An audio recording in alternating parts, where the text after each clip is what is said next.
Louisiana, at the dawn of the 20th century, was alive with Mardi Gras parades, bustling markets, and riverboats along the Mississippi. Yet nature also surprised. Snow in Lake Charles in 1895 and the river freezing in 1899. These rare photos reveal a state vibrant, fragile, and unforgettable. Cotton Exchange, 1900. The Cotton Exchange stood as a monument to New Orleans' central role in global trade. Ornate stonework and grand arches spoke of wealth spun from cotton fields across the South. Outside, cobblestone streets bustled with wagons and passers-by, echoing the heartbeat of commerce in the Crescent City. French Opera House, 1900. The French Opera House, a proud symbol of Creole culture, dominated Bourbon Street with its neoclassical facade. Built in 1859, it hosted glittering evenings of music and society.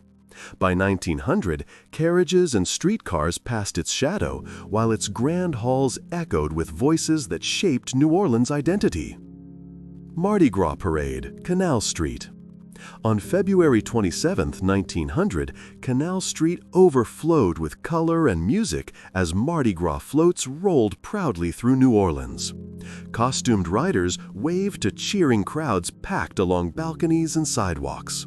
The scene captured the city's unique blend of pageantry, tradition, and unshakable joy at the heart of Louisiana culture. St. Charles Hotel, 1900. Along St. Charles Street, the Grand St. Charles Hotel welcomed travelers with elegance and Southern hospitality. Its ornate facade and bustling entrance reflected New Orleans' reputation as a hub of commerce and culture. Horse-drawn carriages and pedestrians animated the cobblestone street, setting a scene of urban life at the century's turn. St. Charles Avenue, 1900. St. Charles Avenue stretched wide beneath the bare branches of winter trees, its tracks ready for the passing streetcars that defined New Orleans' rhythm. Quiet homes lined the boulevard, contrasting the bustling city center. Here, life moved at a gentler pace, where elegance and everyday journeys blended seamlessly. French Market, 1900. At the French Market, stalls brimmed with goods under long arcades, where vendors called out in English, French, and Creole.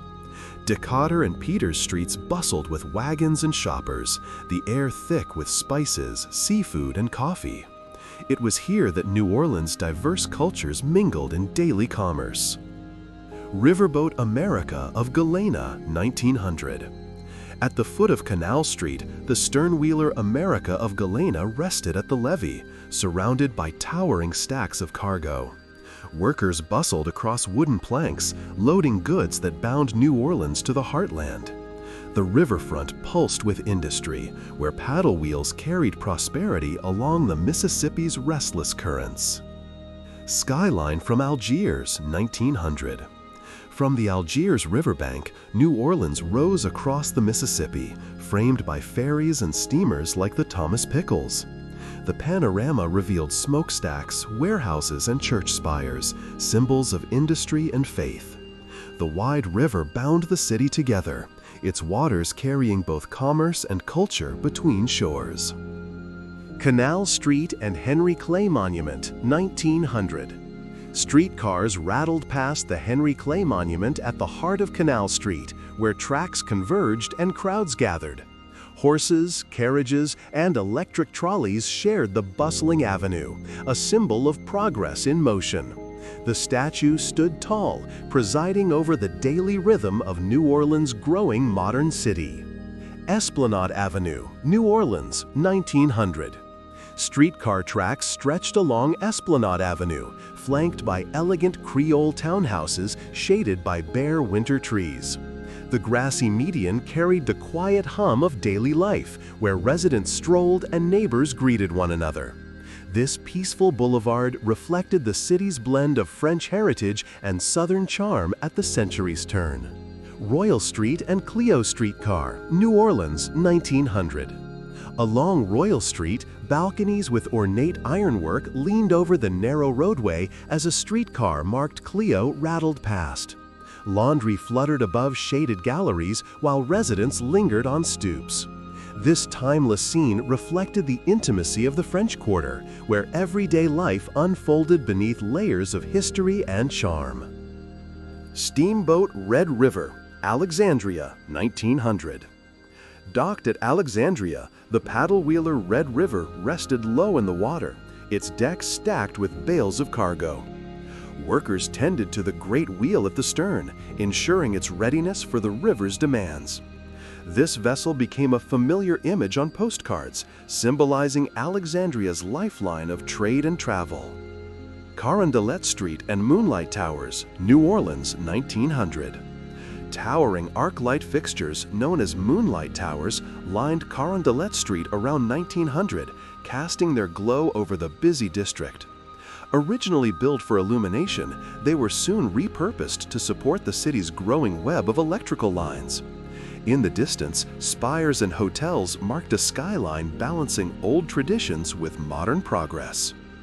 U.S. Custom House, New Orleans, 1899. The massive U.S. Custom House loomed at Canal and Peters Streets, its granite walls embodying federal authority and permanence. Smoke rose in the distance, mingling with tangled streetcar wires overhead. At its base, carriages and pedestrians passed daily, weaving the life of the city around this imposing federal landmark. Baton Rouge National Cemetery entrance, 1899. At the turn of the century, the Baton Rouge National Cemetery welcomed visitors through its stately gates, guarded by brick pillars and ironwork. A tall flagpole rose proudly within, honoring fallen soldiers.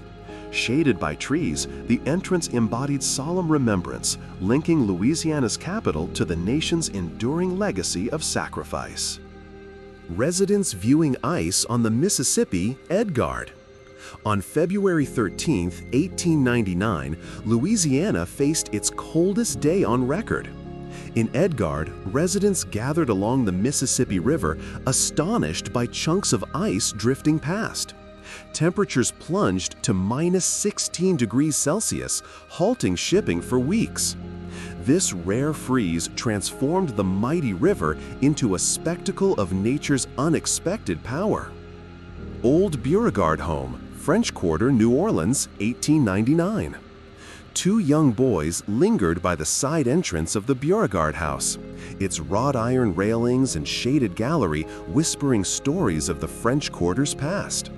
Once home to Confederate General P.G.T. Beauregard, the residence embodied Creole elegance, blending history, architecture, and everyday life in a neighborhood where memory clung to every wall.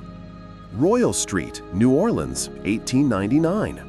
Along Rue Royale, elegant balconies stretched above arcaded sidewalks where shops and homes blended seamlessly. A sign for a laundry hung modestly, while streetcar rails traced the quiet street. This 1899 view captured the French Quarter's enduring character, an intimate mix of commerce, residence, and the timeless rhythm of Creole life. Alexandria Post Office and Courthouse, 1896.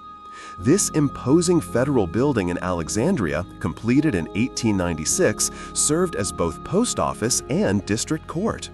With its striking arches and tall windows, it symbolized modernity and authority.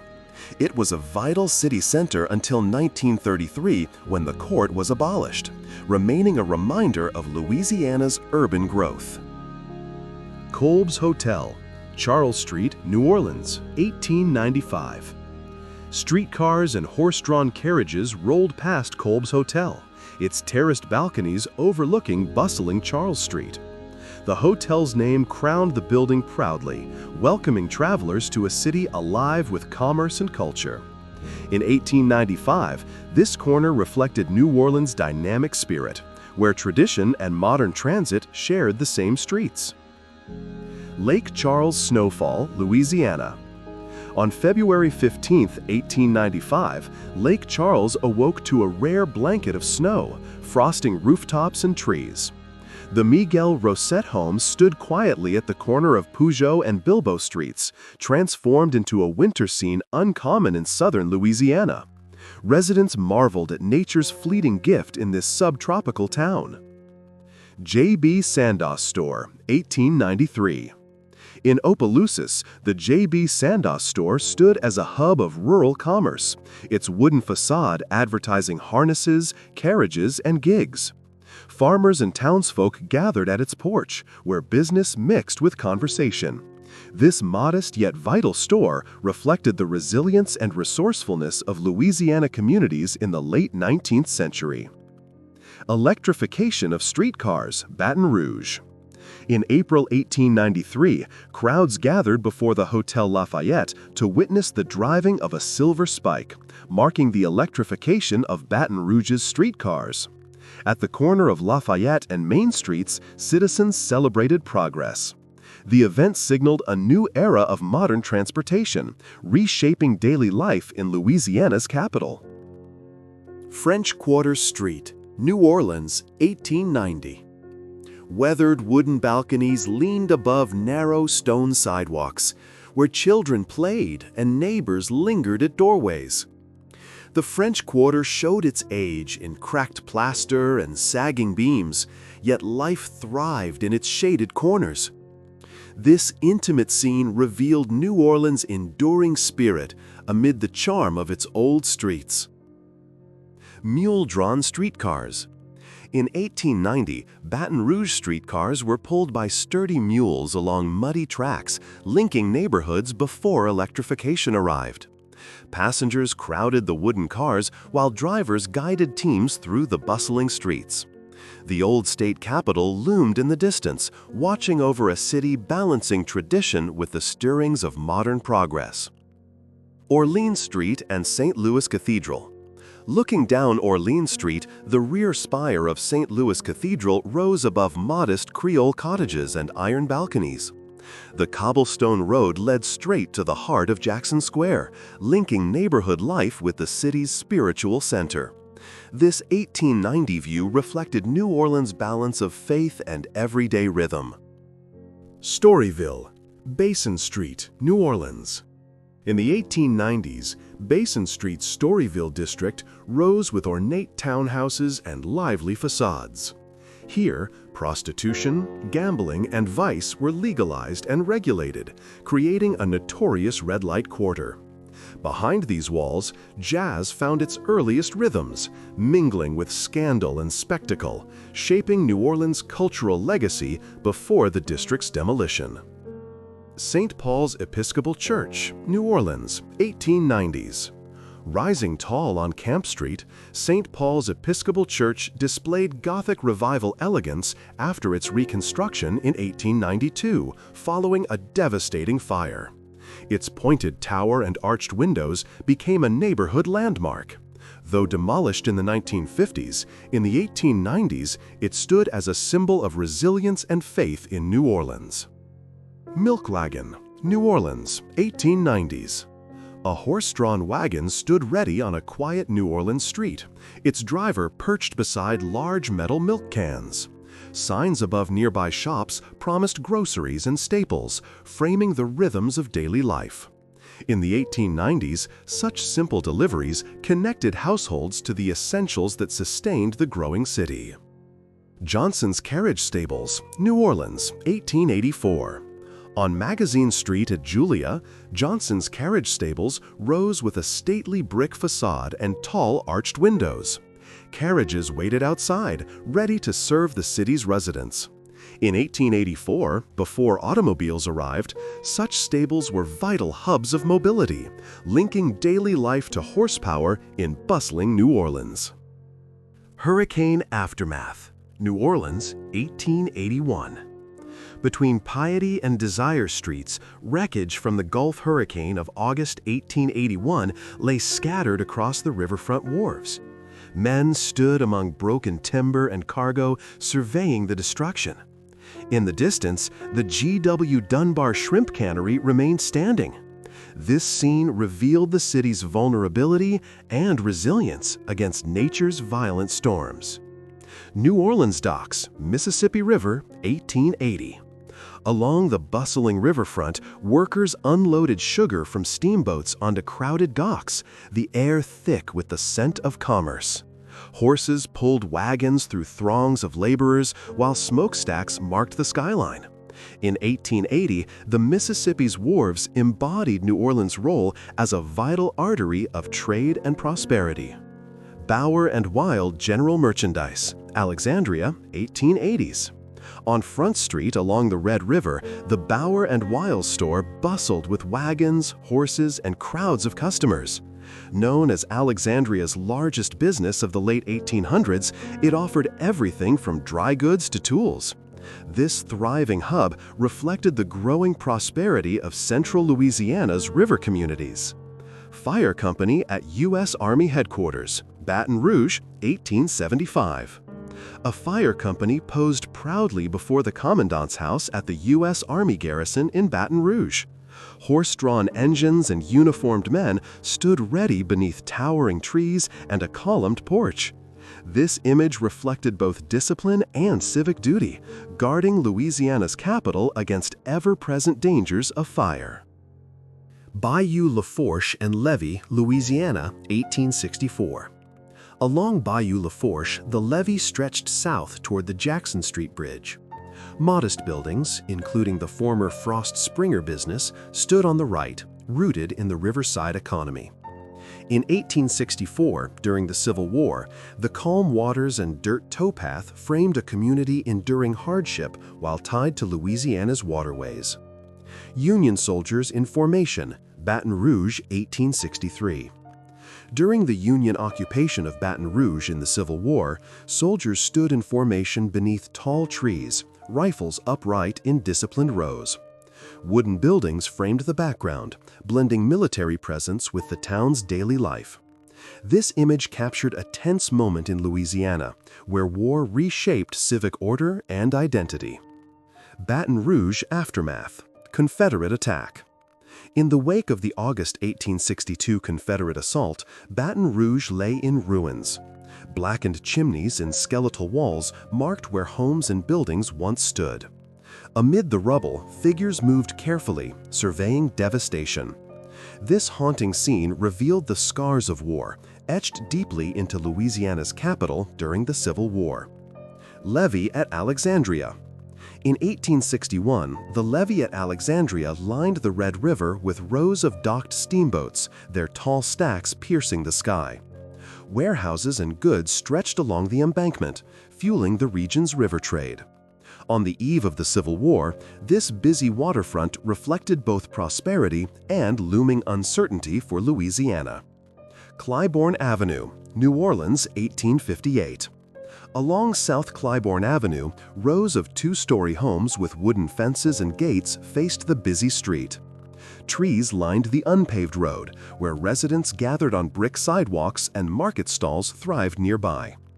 Captured in 1858, this view reflected a growing city where commerce and community shaped daily Creole life.